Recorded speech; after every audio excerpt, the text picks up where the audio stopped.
নমস্কার, আমি সৃষ্টি মুখার্জি। হৃদয় নীড়ের রবি চ্যানেলে আপনাদের সবাইকে আরও একবার স্বাগত। অনেক দিন অনেক মাস ধরে বিলুপ্তির অন্ধকারের মরণের ছাড়পত্র নিয়ে চলে যাওয়ার পর আবার হঠাৎ করে উদয় হলাম কিছু কথা বলতে। আজকে যে কথাটা বারবার করে মনে আসছে এই কদিন ধরে, সেটা হচ্ছে এই চ্যানেলের উদ্দেশ্য কি। আমার ডেসক্রিপশনেই দেওয়া ছিল সে কটা লাইন, যে জীবনের পথে রবীন্দ্র চেতনার অসীম আলোকে করায়ত্ত করতে না পারি, এক মুঠো রোদ্দুর কুড়িয়ে নিতেই না হয় সঙ্গী হন রবি ঠাকুর। তাই আজকে কোনো তাত্ত্বিক আলোচনায় যাব না। হয়তো তত্ত্বকথা মাঝে মাঝে বলতে গিয়ে আসবে, তবুও জ্ঞানত বক্তব্যকে দীর্ঘায়িত করব না, কারণ অধিকাংশ জনেরই হয়তো তা শোনার ধৈর্য এবং মানসিক অবস্থা নেই। তা তাদের দোষ নয়, বর্তমান পরিস্থিতির ফল। যারা পশ্চিমবাংলায় বাস করেন তারা জানেন আগামী দিনে কি কি হতে চলেছে, বা যেটুকু আমরা জানি না তার আশঙ্কা করতে পারি, কিন্তু আমাদের হাতে কিছু নেই। তবে একে শুধু বাংলার মধ্যে সীমাবদ্ধ রাখব না। বিশ্ব নাগরিক হিসেবে, অন্তত রবীন্দ্রনাথের ভক্ত হিসেবে সেটুকু মনে হয়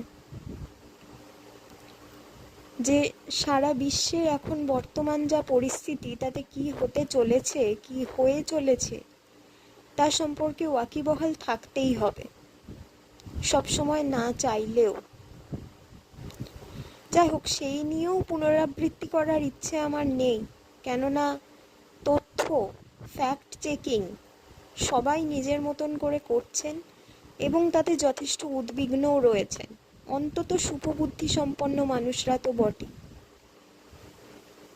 কিন্তু এই আজকের দুনিয়ায় শুভবুদ্ধি সম্পন্ন হওয়াটা কি একটা কার্স, একটা অভিশাপ? এই প্রশ্নটা আমাদের মনে ঘুরে ফিরে আসে।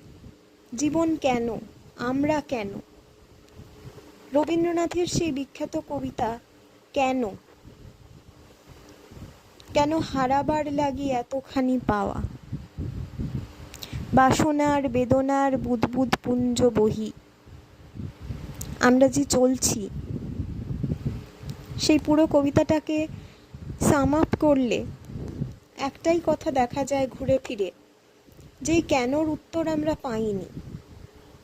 সেটাই পরবর্তীকালে দীর্ঘায়িত না করে এক লাইনে রবীন্দ্রনাথ বলছেন যে ময়ূরকে ডাকতে শুনি সে তো কেকা বলে না, সে বলে ক্যাও, অর্থাৎ কিউ, কেন। আমরাও তো তাই বলি, কেন, কি ব্যাপার, উত্তর কে দেবে? তার নিজেরই কথা। এখন অনেকেরই মনে প্রশ্ন জাগবে, তাহলে বেঁচে থেকে লাভটা কি? জীবনটা যদি পুরোটাই হয় সংগ্রাম, এবং এ নিয়ে কথা বলাও বোধহয় অর্থহীন, মিনিংলেস, ইউজলেস। এই কেনর সন্ধান তো সবাই করে থাকি আমরা, আরও অনেকেই করেছেন আমাদের আগে, ভাবিকালেও হয়তো করবেন। তাহলে সেখানে রবীন্দ্রনাথই বা কেন? এই কেনর চক্করে ঘুরে ফিরে একটা ফ্যালাসি অফ ইনফিনাইট রিগ্রেস তৈরি হয়, একটা ইনফিনিটি লুপ কাজ করে, যেটা প্রত্যেকবার স্মরণ শূন্য প্রমাণ করে। হঠাৎ আজকে এসব কথা বলছি তার কারণ বড্ড স্যামুয়েল বেকেটের কথা মনে পড়ছে। আমি যে মুহূর্তে পডকাস্টটি শ্যুট করছি সেদিন হলো 13ই এপ্রিল, স্যামুয়েল বেকেটের জন্মদিন। 1906 সালে তিনি জন্মেছিলেন। 100 বছর পার করে 120 বছর হয়ে গেছে। আজকেও সমানভাবে প্রাসঙ্গিক। কেন প্রাসঙ্গিক? ওই কেনর জন্য। তখনও চলিবে খেলা, নাই যার যুক্তি, বারবার ঢাকা দেওয়া, বারবার মুক্তি। কিন্তু মুক্তি কি আছে? মুক্তি কোথায় আছে? সেই সন্ধান করতেই তো এখানে, এই পৃথিবীতে, এই সংসারে আসা। শুধু যাওয়া আসা, শুধু স্রোতে ভাসা। কিন্তু ভাসতে ভাসতে এমন অনেক কিছু আবিষ্কার করে ফেলি আমরা। তার কতটা কাকতালীয় আর কতটা পূর্ব নির্ধারিত তা অবশ্য জানা নেই। তার তফাৎ করা যায় না। স্যামুয়েল বেকেটের ওয়েটিং ফর গোডো, তার বিখ্যাত নাটক, যেখানে আমরা দেখতে পাই একটা রাস্তা, খোলা রাস্তায় গাছের নিচে ঢিপির ওপর বসে আছে ভ্লাদিমির এবং Estragon, Didi and Gogo. They were waiting for Godot. Who is Godot? The name has a close proximity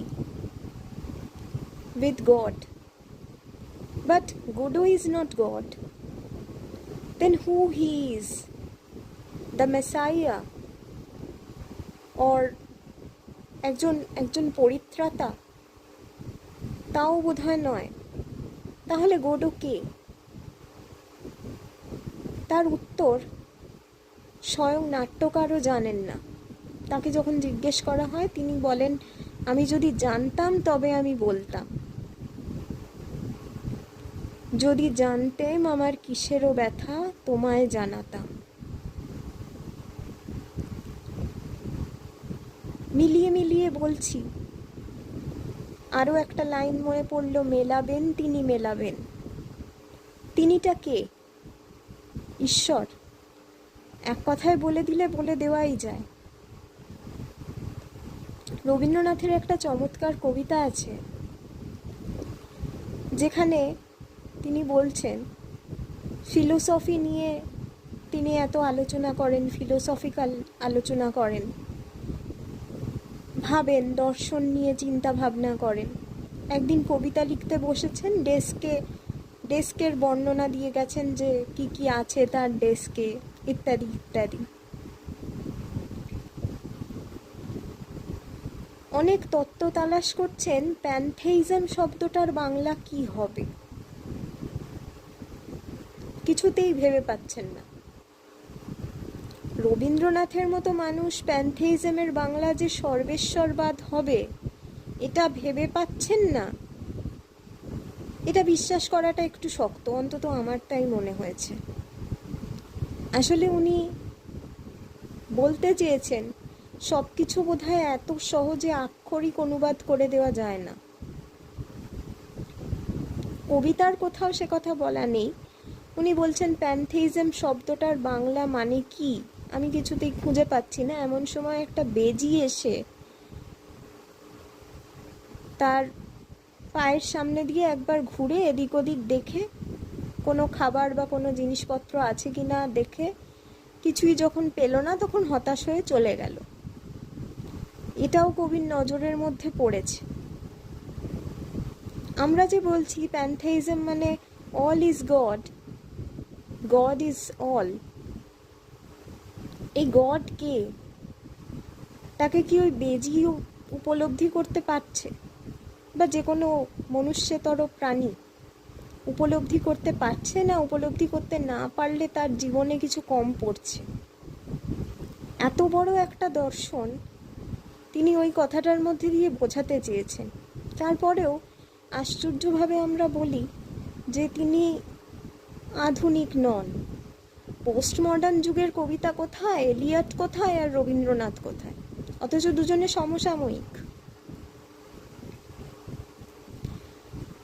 বরঞ্চ Rabindranath was much greater as a poet, as a person than Eliot, সেটা বলতে কোনো সন্দেহ নেই। কিন্তু বাঙালি তো চিরকালই আত্মবিস্মৃত জাতি। যাই হোক, যে প্রসঙ্গে বলছিলাম যে রবীন্দ্রনাথ এখনো আছেন কেন, তার বেকেটের নাটক waiting for Godot, endgame, Krapp's last tape ইত্যাদি পড়ার সময় আবিষ্কার করলাম বেকেটকে পড়তে গেলে তার ব্যাকগ্রাউন্ড না জেনে পড়া সম্ভব নয়। কোনো লেখকের ক্ষেত্রেই হয়তো তা সম্ভব নয়, তবে বেকেটের ক্ষেত্রে একেবারেই সম্ভব নয়, যেমনটা সম্ভব নয় জেমস জয়েসের ক্ষেত্রে। এমনকি রবীন্দ্রনাথ তো আছেন, তাদের বায়োগ্রাফি না জানলে, না পড়লে এটা বোঝা সম্ভব নয়। আমার মনে প্রশ্ন জেগেছিল বেকেট তথা পাশ্চাত্যের দার্শনিক চিন্তাবিদদের মধ্যে কতখানি আলো আছে। মানে রেনেসাঁর কথা আমি বলছি না, এরা তো সবাই পোস্ট মডার্ন, উত্তর আধুনিক যুগের 1950-60 সালের সময়কার দার্শনিক চিন্তাবিদ, লেখক। এই সময়টা চেতনা জগতে বিপ্লব ঘটছে। তার ইতিহাস এই সংক্ষিপ্ত পরিসরে বলা সম্ভব নয়, কিন্তু এরা যে এক্সপ্লোর করেছেন আমাদের জীবনের রেকারিং থিমগুলোকে। বেকেট কিন্তু কবিতাও লিখতেন, যেটা আমরা অনেকেই জানি না। তার বেশ কিছু কবিতা আছে, কবিতা সমগ্র আছে, ইন্টারনেটে অ্যাভেলেবল। ছোট ছোট কবিতা, অথচ কি বিশাল তার অর্থ, প্রোফাউন্ড মিনিং। যেমন একটা কবিতায় তিনি বলছেন, পরিষ্কার কবিতাটাকে সাম আপ করে ওইভাবে বলা যাবে না, কারণ সেটা অবচেতনার ভাষাকে ধরে। এবং বেকেট ছাড়া আর কেউ কোলরিজের কথা হতে পারে, তবু অবচেতনকে এমনভাবে ধরেছেন কবিতার মধ্যে, আমার ব্যক্তিগতভাবে পড়ে মনে হয়নি। সিলভিয়া প্লাথ আছেন, পোস্ট মডার্ন রাইটারদের বা মডার্ন রাইটারদের অনেকেই আছেন। তার আগে অবশ্য এই নিয়ে ঝোঁক ছিলও না, এই বিষয়টাকে করায়ত্ত করার। যাই হোক, সেখানে একটা কবিতায় তিনি বলছেন যে এত যে আমরা বিশ্বে কি ঘটে চলেছে সব কিছু দেখছি, করছি, কিন্তু আমাদের অন্তর্জগতে কি হচ্ছে, এটাই প্রশ্ন। এর কি কোনো সুনির্দিষ্ট, সদর্থক, সর্ববাদী সম্মত কোনো উত্তর আছে? হয়তো হ্যাঁ, হয়তো না, নিশ্চিত করে বলা যাবে না। তবুও বেকেট রেলিভেন্ট কেন, প্রাসঙ্গিক কেন? না, তিনি এক অনন্ত অপেক্ষার কথা বলেন।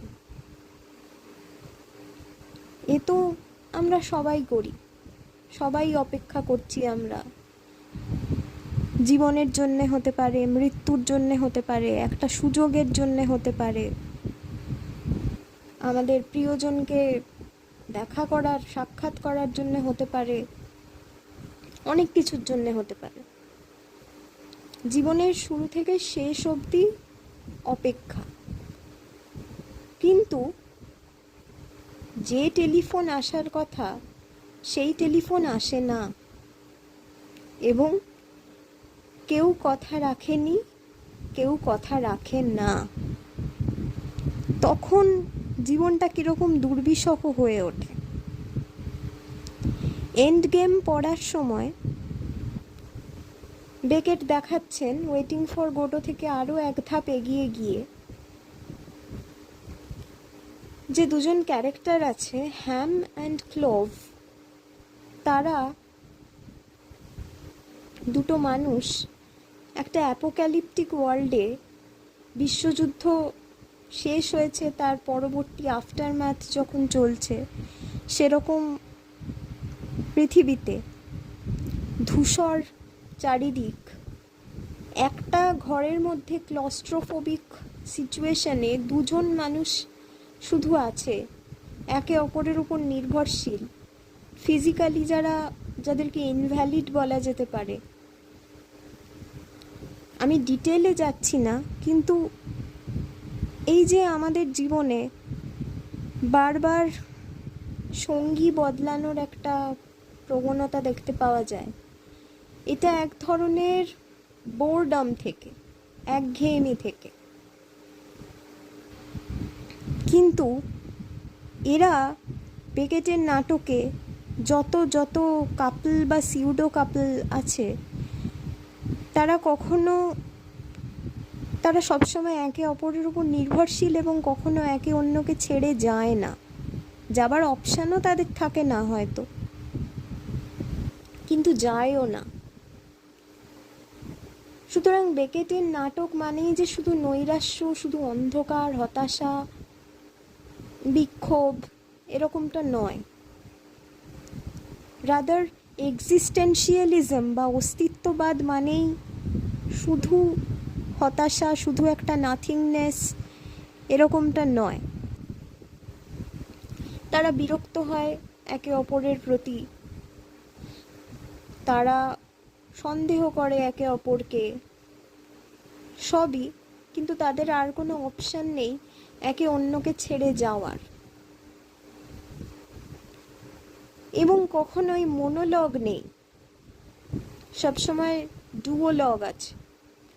দুজন চরিত্রের মধ্যে কথোপকথন, অ্যাটলিস্ট দুজন চরিত্র থাকবেই সেখানে, যেটা প্রমাণ করে human is a social animal, social being. সে একা থাকতে পারে বটে, কিন্তু একাকিত্ব, নির্জনতা দুটো সমার্থক শব্দ বোধহয় নয়। সে সবার মধ্যে থেকেও একা হতে পারে, আবার একা থেকেও অনেকের সঙ্গে থাকতে পারে মনে মনে। রবীন্দ্রনাথ যে প্রত্যেকটা নাটকে, রবীন্দ্রনাথের নাটকের সঙ্গে বেকেটের নাটকের সাদৃশ্য আছে এখানেই, যে তিনিও অনন্ত অপেক্ষার কথাই বলেন, এবং সেখানে ডেস্টিনেশনের থেকে জার্নিটা বেশি ইম্পর্টেন্ট।